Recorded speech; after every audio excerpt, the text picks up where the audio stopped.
महाराष्ट्र में प्लेन हादसे में अजित पवार की जान चली गई थी, जिसके बाद इस हादसे पर कई सवाल खड़े हुए। विपक्ष ने तो इसे सोची समझी साजिश बताया, मामले की सीबीआई जांच की मांग की और अब अजित पवार के विमान दुर्घटना को लेकर बड़ा अपडेट सामने आया है। तो क्या अब खुल जाएगा अजित पवार के निधन का राज? जानने के लिए देखिए ये रिपोर्ट। महाराष्ट्र के दिवंगत उप मुख्यमंत्री अजित पवार की विमान दुर्घटना में निधन पर अब सियासत गरमाने लगी है। विपक्षी खेमे ने इस घटना पर गंभीर सवाल उठाते हुए सरकार को घेर लिया है और अब इस मामले में नई जानकारी सामने आई है।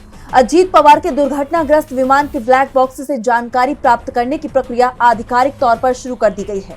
इस प्लेन क्रैश के बाद ब्लैक बॉक्स से मिलने वाला डेटा बहुत अहम माना जा रहा है। ब्लैक बॉक्स से महत्वपूर्ण तकनीकी डेटा और उड़ान से जुड़े रिकॉर्ड को निकालने का काम किया जा रहा है, जो इस हादसे की वजहों को समझने में निर्णायक साबित होगा। यानी जल्द ही इस घटना का राज खुल सकता है। बताया जा रहा है कि ब्लैक बॉक्स में विमान की अंतिम गतिविधियों, तकनीकी स्थिति, पायलट और एयर ट्रैफिक कंट्रोल के बीच हुई बातचीत समेत कई अहम जानकारियां दर्ज होती हैं। इन्हीं सूचनाओं के विश्लेषण के आधार पर ये साफ हो सकेगा कि दुर्घटना तकनीकी खामी की वजह से हुई या इसके पीछे कोई दूसरी वजह थी।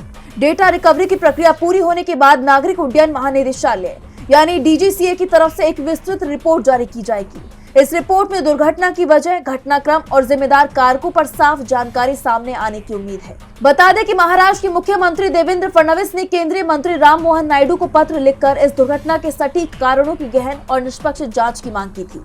पत्र में ये भी कहा गया था कि भविष्य में ऐसी घटनाओं को रोकने के लिए तुरंत प्रभावी उपाय किए जाएं, जिस पर केंद्रीय मंत्री ने कहा था कि केंद्र सरकार इस मामले को बहुत गंभीरता से ले रही है और जांच के निष्कर्षों के आधार पर सुरक्षा मानकों को और मजबूत किया जाएगा। महाराष्ट्र सरकार ने भी जांच में पूरा सहयोग देने का वादा किया है। ऐसे में सबकी नजरें ब्लैक बॉक्स से सामने आने वाली जानकारी पर टिकी हुई है। देखना होगा कि आने वाले वक्त में क्या खुलासा होता है। डीबी लाइव की रिपोर्ट।